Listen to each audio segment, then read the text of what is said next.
Kita ko yung treatment niyan, tapos bigyan ko rin kayo ng tips kung saan murang-mura ang Bonggabilya, no? Kasi Yaramina maganda rin po, no, na brand, no? Baka meron sa inyong gusto. Ito talaga ginagamit pampabulaklak. From 100 pesos to 150 pesos lang po meron na kayong Bonggabilya, no? Naka dahon yan. Oh, di ba? Bulaklak niya may gahalo yung kulay.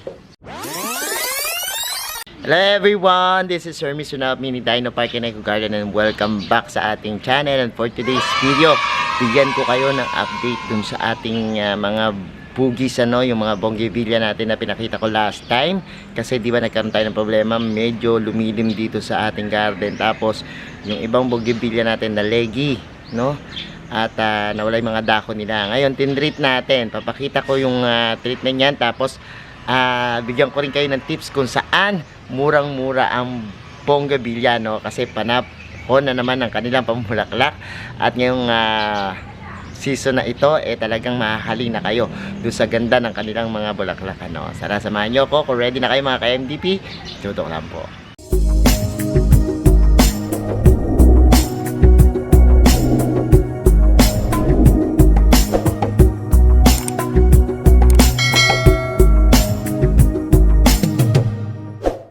And we're back mga ka-MDP. At ngayon, ito yung isa doon sa mga tinreat natin nung last time. Kasi ang mga Bonggabilya, kailangan po niya ng araw, ano.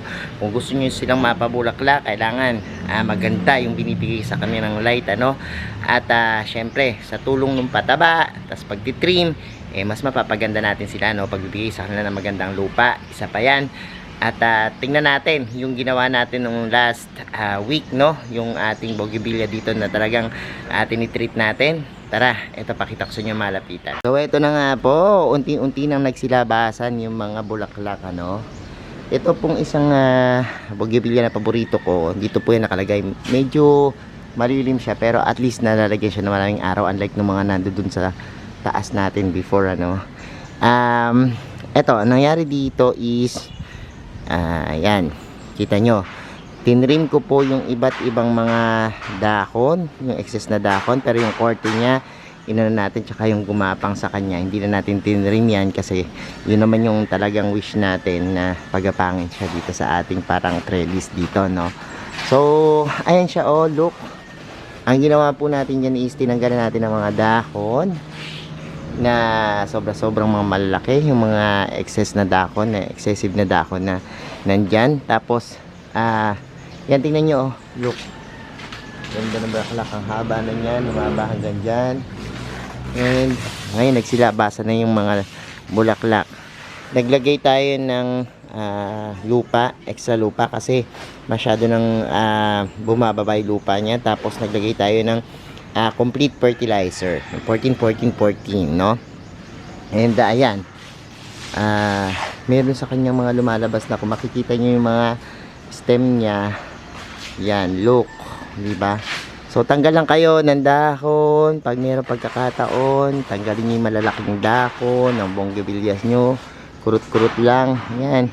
And lalabas na po yan, ano, pag nagtrim kayo o nagputol kayo ng mga dahon, ano. Ganyan lang yung ginagawa natin. Tapos tingnan nyo, look, diba, ang bilis lang, isang linggo pa lang po to, pero ayan, lumalabas na yung mga bulaklak, oh. Kita nyo, diba, ganyan lang kabilis. And ito, every week lalagyan natin ng yan, ng pataba, no, kasi medyo matakaw to, heavy feeder din tong mga bugis, ano. At kapag halimbawang pinapatabaan nyo siya, nakukonsume niya, lalo na kung malaking na yung mga Bonggabilya nyo, talagang marami kayong fertilizer na kailangan dyan, ano, kasi mabibili silang mag kain, no. At ganda, oh, may lumalabas na naman. Ito kasing Bonggabilya na to, Mr. and Mrs. yan, oh. Look, tignan mo yung pinaka dahon yan, oh, diba, bulaklak niya may gahalo yung kulay, ang ganda. So pag lumabas yung mga ganyang kulay, eh talagang yan, lalaki po yan ng maganda at maraming bulaklak. So kailangan nating mapalabas talaga yung mga bulaklak niya. So ayan, tanggal pa tayo mga dahon. Ayan, tanggalin natin mga dahon niya. Yung mga nasa taas natin nakalbo yun eh, pero mamaya magugulat kayo pag binigay ko yung update sa inyo kasi talagang nagkaroon na siya ng mga dahon din. Papakita ko sa inyo paano nangyayari sa mga legi natin. Pinutulan na rin natin siya, pero sabi ko nga, kung gusto nyo yung korte i-maintain nyo lang yung mahahabat, pero bawasan nyo ng mga dahon. Importante kasi mabawasan ng mga dahon kasi imbis na napupunta dun sa bulaklak niya, para ma-force yung bulaklak niya na lumabas, ano, dun pumunta yung sustansya, no? So ito, yun yung ating laki na rin ng stem nito, magulang na, oh look, diba, ang gulang na nung stem niya. And gusto ko tumaba pa yung stem niya para mas maganda, no? Pero yan, pag tag-ulan magpapalago tayo, tapos magtitrim tayo pag medyo papunta na sa tag-araw. Pero pansinin niyo yung mga dahon nito kasi yung nagkakaroon ng parang rust, no? Fungus ang tawag niya, rust fungus, no? So tanggalin nyo na rin kaysa pangit tingnan. Papalitan naman yun ng mga bulaklak, no?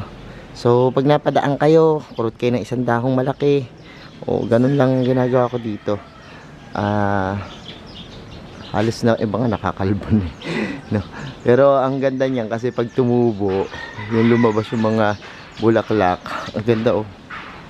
May kasamang, yung dahon yan susunod na lalabas, may kasama ng bulaklak. So ayan na yung ating updates dito do sa isa nating bonggabilya. Puntahan pa natin. Tuturo ko sa inyo yung pilihan, ano, ng mura na bonggabilya. Kasi dito lang po yan sa Dino, no? Tara, halika, samahan nyo ako. So eto na nga po, at bagong na namang bihis ang Mini Dino Park dahil po sa magagandang bonggabilya.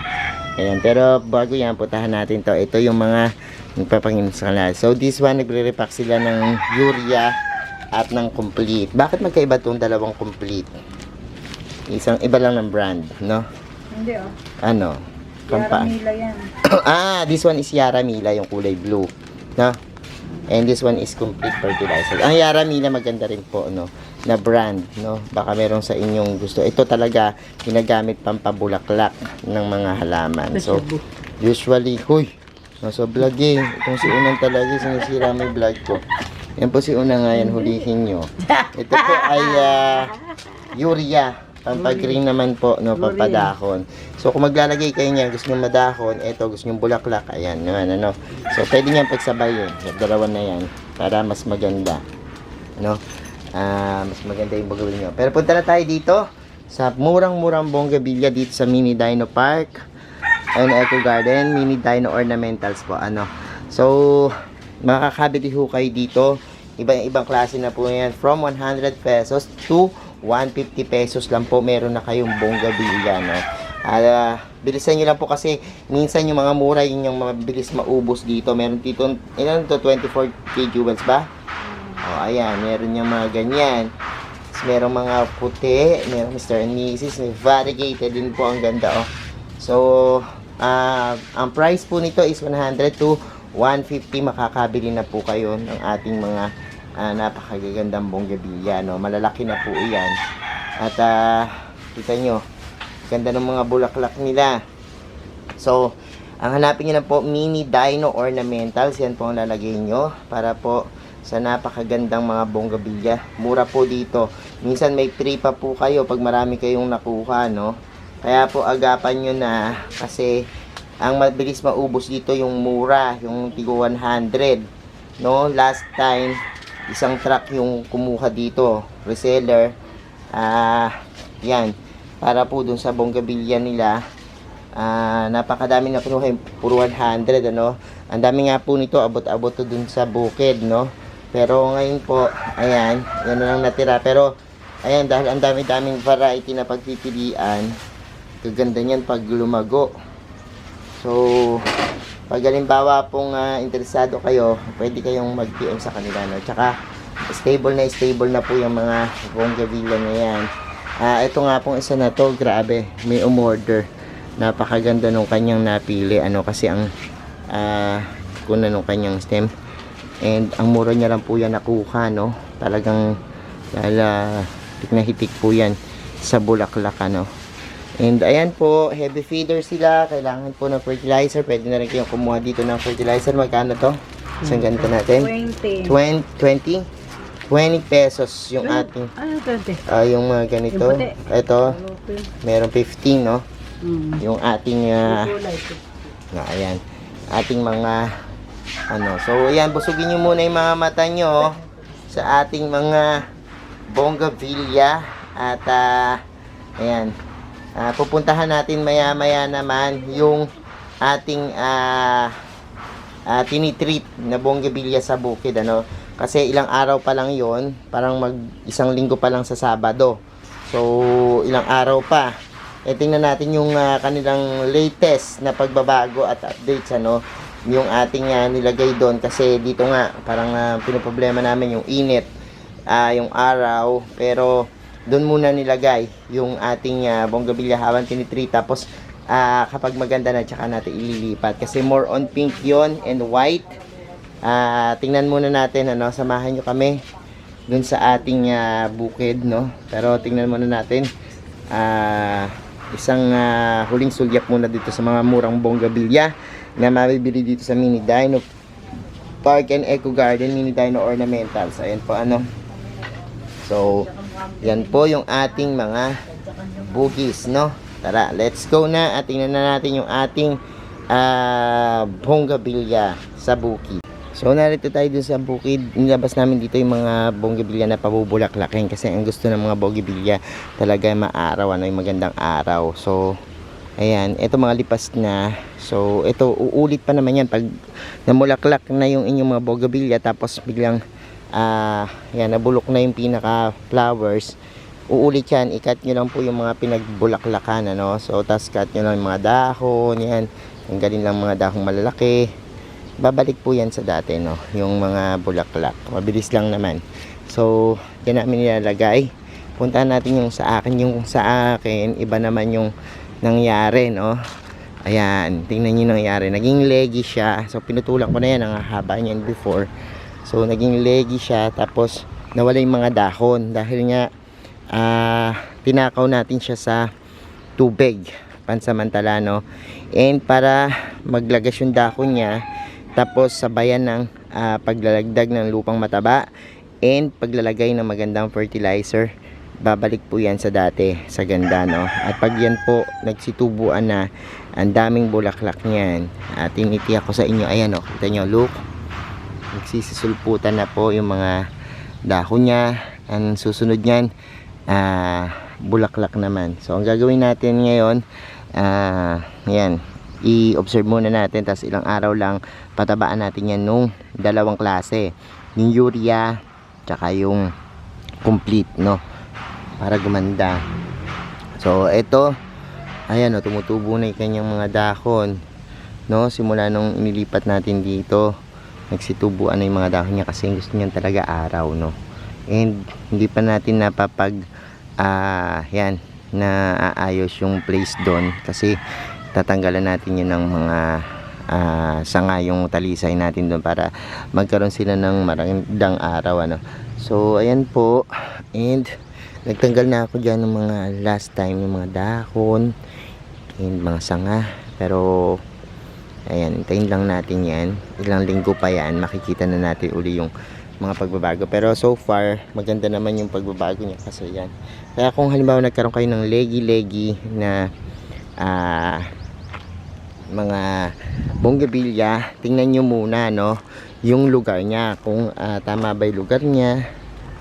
Tumutubo na ulit yung dahon niya, ganda, galing. So tingnan nyo yung mga lugar na pinagtaniman nyo, baka walang araw, o ito may bulaklak na nga, tumubo na yung bulaklak, or baka naman yung pinaglagyan nyo hindi angkop, no, do sa gusto ng mga bougainvillea. Pag naging leggy yan, ibig sabihin maghahanap yan ng araw. So this one, yan yung ating gis. Ganun mga ang bilis. Okay, tanggalan nyo rin ng mga damo Yan, importante matanggalan ng mga damo. Kasi ito, puro, ang nailagay sa kanya last time, puro ipa, no? So, mahalaga malagyan niya ng, tapos tanggalin natin yung mga ibang damo, tapos mga dahon na malalaki. Yan, para gumanda siya. And syempre, diligan din, ano.